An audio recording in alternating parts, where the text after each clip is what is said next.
primeira massa que a gente mediu foi a massa do becker vazio. A gente fez a nossa análise duplicada, né? A gente vai tirar uma média no final.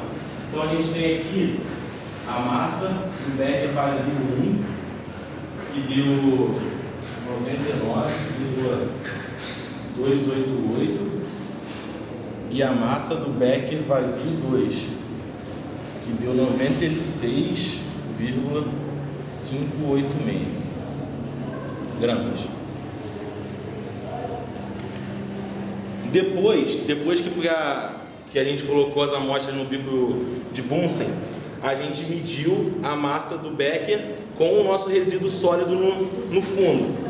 Essa massa para o becker 1,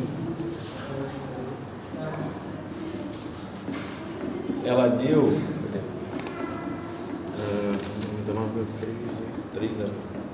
99,308 gramas. E para o becker 2,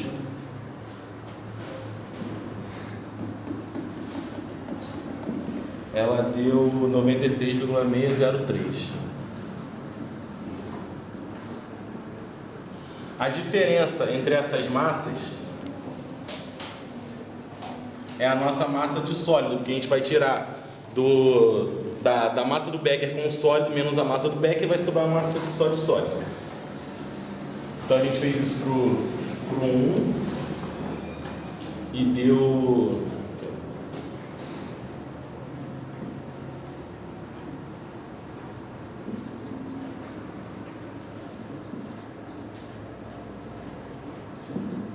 pro 2.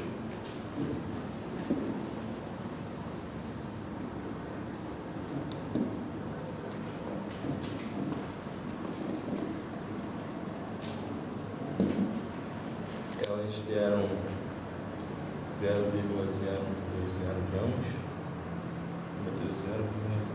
0,017. A gente tirou a média dessas duas massas de sólido dissolvido. Então a gente tem a massa de sólidos média,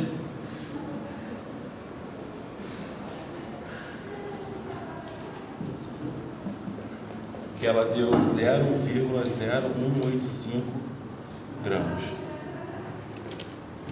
Com isso, a gente conseguiu determinar a concentração de sólidos dissolvidos na água, já que a gente inicialmente tinha pego uma amostra de 100 ml.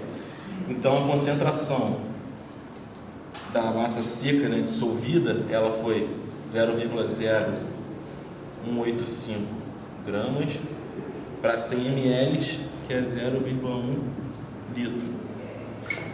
A gente encontrou 0,185 gramas por litro.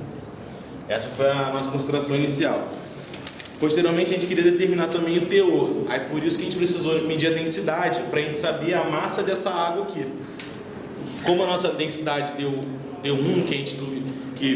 por isso que a gente teve que usar, que a gente achava que não ia dar, né, 1. Então, a gente fez as contas aqui. No caso, a massa de água é o que a gente já tem em teórico, assim, né, que seria a densidade que a gente mediu, vezes o volume de água. A densidade foi 1 grama por ml, vezes 100 ml. Então deu 100 gramas a massa. Isso. E aí a gente conseguiu achar o teor dessa água do Rio Paraíba, o teor médio, que foi calculado como a massa seca média sobre a massa total de água vezes 100 vezes 100. Isso dava 0,0185%. Pronto. Isso quer dizer o quê? Isso quer dizer... Isso é bom? Então, pelo que eu dei uma olhada, não tinha um parâmetro assim numérico para dizer se isso era bom ou ruim. Mas isso, com esse valor, a gente consegue perceber algumas coisas. O teor da água, por exemplo, a turbidez da água está diretamente relacionado com esse teor de matéria seca nela. E esse teor varia bastante, principalmente com a época do ano. já que, tipo, num período com uma quantidade de chuvas elevadas, essa turbidez da água vai ficar muito maior, porque é arrastado areia para lá, terra, um montão de coisa.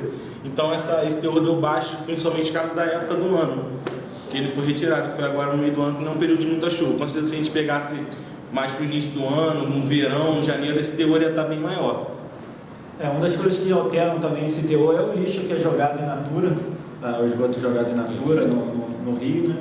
Então aumenta esse teor aqui, que você fala assim, Sérgio, professor Sérgio, mas esse teor muito pequeno, esse valor, mas isso aqui para 100 ml, imagina o tanto que tem no Rio Paraíba, do porte que é, entendeu?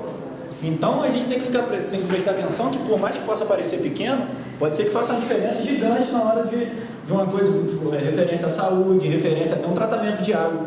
Uma empresa que joga no ETE e no ETA, o cara tem que trabalhar com isso aqui a todo momento. Então foi uma justificativa, foi uma coisa que nos levou a fazer esse experimento, que é uma coisa bem útil, que pode ser usada em qualquer situação. E, professor, dos 3 métodos de gravimetria, qual que esse se enquadra? Estou aqui com o meu assistente ali. Esse é um método bom. A Maria